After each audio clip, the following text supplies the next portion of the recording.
Operation जैसेदार की जब जो मुश्किल वक्त मेरे ऊपर आया था उस वक्त में मुझे पता ही नहीं था कि लॉ क्या है, लॉ के बारे में क्या चीज होती है, लीगल क्या है, लीगल किसको कहते हैं। मालूम था थोड़ी थोड़ी बातें जो बिजनेस को जरूरत होते ही वो चीजें जो बिजनेस पे ये होते ही वही चीजें।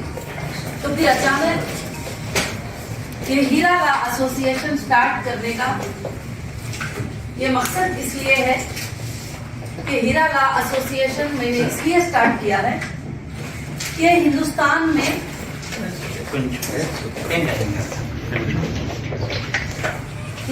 में जो प्रिजन्स हैं वो प्रिजन्स के अंदर जो इनोसेंट पीपल हैं, जो महिलाएं हैं, उनके ऊपर सबसे पहला काम करना हमारा मकसद है।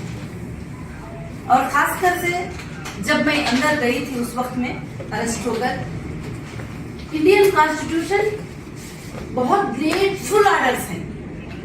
अरेस्ट से लेकर एक प्रिजनर्स की कैसी सेफ्टी है, किस तरह से उसको रखना है, किस तरह से उसको देखना है, क्या क्या उसको कर सकते हैं, क्या नहीं कर सकती, मैनुअल में पूरा जेल के आ गए। मगर जब मैं वहां पर अंदर गई तो उस वक्त मैंने देखा तो जेल एक मैनुअल के तरह नहीं चल रही थी, जो अपनी मर्जी से जैसे चलाना चाहते हैं वैसे ही चल रही थी। तो उसके बाद मैंने एक निर्णय लेकर जेल के तमाम तकालीफ को देखते हुए वहां पर मैंने कुछ वुमेन्स को देखा छोटी छोटी केसेस में, जैसे घर में रिलेटिव ने केस कर दिया कि मेरा चेन उसने चुरा लिया। अब वो चुराया है नहीं चुराया है नहीं मालूम, तो उसको एक लेडी जेल में आ गई। ये मुंबई जेल का बैतुल्ला जेल के बारे में बोल रहे। तो वो आ गई अंदर। आने के बाद में एक 6 महीनों के बाद में हस्बैंड ने उसको डिवोर्स भेज दिया अंदर जेल के कि तू जेल गई, अब मुझे नहीं चाहिए। और उसके बाद बहुत सारे बूढ़ियों को मैंने देखा, 60 इयर्स के है, 70 इयर्स के है, 80 इयर्स के ही, ये डौरी केस में उनको पकड़ के ले जाके अंदर डाल देते हैं। तो उसके बाद उनको कोई देखने के लिए नहीं आता। बहुत सारी चीजें, अब वो सताई है क्या नहीं सताई है वो तो जज साहब डिसाइड करेंगे, हम तो डिसाइड नहीं कर सकते। तो मगर मुझे जब उस वक्त में मैंने देखा कि कई लोग, और दूसरी बात एक औरत को जो है जब वो जेल जाती है, अगर वो गर्भवती होती है तो उसका बच्चा होता है, तो उसका बच्चा उसके पास एक 6 साल तक रहता है, पनिशमेंट होता है, तो फिर उसके बाद वो नहीं रख सकती। जब उसके बच्चे को 6 साल के बाद उससे लेकर चले जाते हैं तो वो बच्चा कहाँ है क्या है उसको कभी पता नहीं चलता। तो काफी चीजें ऐसे हैं और काफी संस्थाएं भी हैं जो हेल्प करते हैं जाके वहां पर उनको देखने के लिए, माओं को मिलाने के लिए वगैरह सब। तो सबसे बड़ा जो प्रॉब्लम मैंने देखा है कि 2000 फाइन के लिए, 3000 फाइन्स के लिए, 10,000 फाइन्स के लिए अगर बाहर आ जाएंगे तो वो पैसा दे सकती हैं, मगर अंदर उनको वो फाइन ना पे करके 1 ईयर 2 इयर्स वैसे ही उसके अंदर रह जाते हैं। अगर वो पे भी करते हैं तो उनके सर्विस करने वाले कोई लायक नहीं होते हैं, जाके कोर्ट में उनका पेपर लेकर आए और डालें और जमा करें। ये सब चीजें मैंने देखा है अंदर, और काफी चीजें भी देखा है जो मैनुअल के बराबर नहीं चलते हैं। जैसे कोई एक कांस्टेबल है, एक अंडर ट्रायल लेडी अंदर आती है तो बोलिए 420 इधर आजा, उसको पकड़ के मारी। और गरीब है तो उनके साथ ज्यादा जुल्म है, थोड़ा इन्फ्लुएंसर है, थोड़ा देखने में ये है तो फिर उनके साथ जो है थोड़ा ये है। तो फिर ये सारे चीजों पर मैंने 2 ईयर 6 मंथ अंदर फाइट किया है।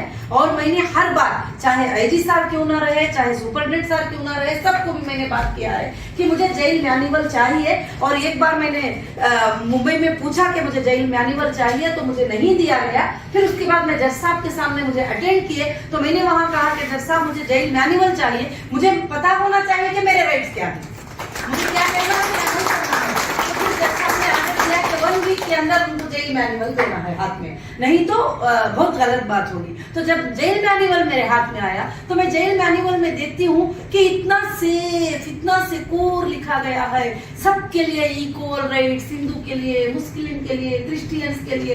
तो मुझे तो भाई फैन हो गई। जो भी लॉ हिंदुस्तान में कमेटी ने फॉर्म किया, जो ब्रदर अम्बेडकर ने उसको जो है लॉ में लेकर आए, तो मैं तो उनके फैन हो गई कि यहाँ तक लिखा है कि उनको खाना कितना दिया जाए, यहाँ तक तक लिखा है कि उनको सालन कितना देना है, यहाँ तक लिखा है उनको सुबह में 7 बजे चाय और ब्रेकफास्ट कैसा होना है, यहाँ तक लिखा है कि रात में उनको क्या चाहिए, यहाँ तक लिखा है कि उनकी मेडिसिन कैसी देना चाहिए, यहाँ तक लिखा है कि उनको क्या बोलना चाहिए क्या नहीं बोलना चाहिए, यहाँ तक उनके जान की सेफ्टी सिक्योरिटी। ये तो मैं तो पढ़ने के बाद तो मैंने कही कि मैं तो जस्टिस के हाउस में हूँ, मैं तो सेफ हाउस में हूँ, फिर मैं ये जेल करके क्यों फील करूँ, मैं किस लिए फील करूँ, तो फिर मैं क्यों जो है इस बारे में स्पीच देती थी। आप क्यों फील कर रहे हैं, आप ऐसा फील करो कि आप एक कॉलेज में हैं, आप पढ़ रहे हैं, आप पढ़ो लिखो, आप कुछ गुनो, आप कुछ बनो, आपको जो आता है वो दूसरे नहीं आने वाले उमेर को सिखाओ। तो वहां पर जो वो डिप्रेशन में थे वो सब बाहर निकलना शुरू करे। हाँ, आपको ये देखो वो जो कार्ड होता था वहां पर जो कांस्टेबल होते हैं उनको भी ज्यादा से नहीं मालूम होता है, वो बोल देते हैं कि अब तुम्हें तो पूरी जिंदगी यहाँ रहना है, अब वो बेहोश होके गिर जाते हैं। उनको मतलब बहुत सारी चीजें ऐसे सामने आते हैं जिनको ला मालूम नहीं होता है। तो ये सब चीजें देखकर आने के बाद में मैंने डिसीजन ले लिया कि मैं हिंदुस्तान की एक जेल पे नहीं बल्कि 600 मोर देन 600 जेल्स है उस पर मैं काम करूंगी और उसके लिए वैसा जस्टिस बनूंगी और मैं उनके लिए जस्टिस के लिए और एक ऐसा मौका देंगे कि हम जितने भी लोगों को लीगल प्रॉब्लम्स होते हैं, कभी आधी रात में प्रॉब्लम आ जाता है, कभी 2 बजे प्रॉब्लम आ जाता है, कभी 3 बजे आ जाता है, हॉस्पिटल है तो इमीडिएटली होता है, मगर लॉ के लिए कोई ऐसे सर्विसेज नहीं है कि जो 24 आवर्स होते हैं। तो फिर हमारे लॉ एसोसिएशन में ऐसा सॉफ्टवेयर रहेगा जो 24 आवर्स भी उनको लीगल जो है नॉलेज देगा और नॉलेज जो है और वो खाली सिर्फ उनका अपडेट कर देंगे। और एडवोकेट जो होंगे तमाम 29 स्टेट से, इसमें एडवोकेट्स भी जो है एनरोल्ड होंगे। और मैं सारे हिंदुस्तान में जहां तक मेरी आवाज जाएगी मैं ये कहती हूँ कि जो भी रिटायर्ड जजेस होंगे, रिटायर्ड ऑफिसर्स होंगे, रिटायर्ड सीबीआई ऑफिसर्स होंगे और ऑफिसर्स होंगे, वो सब ज्वाइन करके लीगल सजेशंस देके सब मिलकर इन मसलों को जो है हेल्प करके इनोसेंट पीपल्स को जो है रिलीफ देने के लिए लॉ एसोसिएट होगा। और इसमें और कोई मकसद नहीं होगा और खास कर से जो है हम हर हिंदुस्तानी के लिए इसमें काम करेंगे। मगर हमारा पहला मुद्दा होगा महिला प्रिजन्स, महिला जेल और महिलाओं के बच्चों के ऊपर काम करेंगे और उन बच्चों के ऊपर सोचेंगे जो जेलों में पैदा होते हैं। आज हम यहाँ बैठे हैं, जो जेल में पैदा होने वाले बच्चों के लिए कोई सोचता नहीं है। यहाँ पर देखते हैं कि ये गरीब बच्चा है, वो गरीब, सबसे गरीब वो बच्चा होता है, सबसे हेल्पलेस वो बच्चा होता है। वो बच्चे को ले जाके कहाँ डालते हैं, क्या पढ़ाते हैं, क्या करते हैं, उस पर हम टोटल जेल के बच्चों के स्कूल्स पे नजर रखेंगे। और मेरा इरादा है कि उन बच्चों को भी जैसा दुनिया में माँ बाप पढ़ाते हैं उस तरह से हम उनको एजुकेशनल में बहुत आगे ले जाकर उनको इंटरनेशनल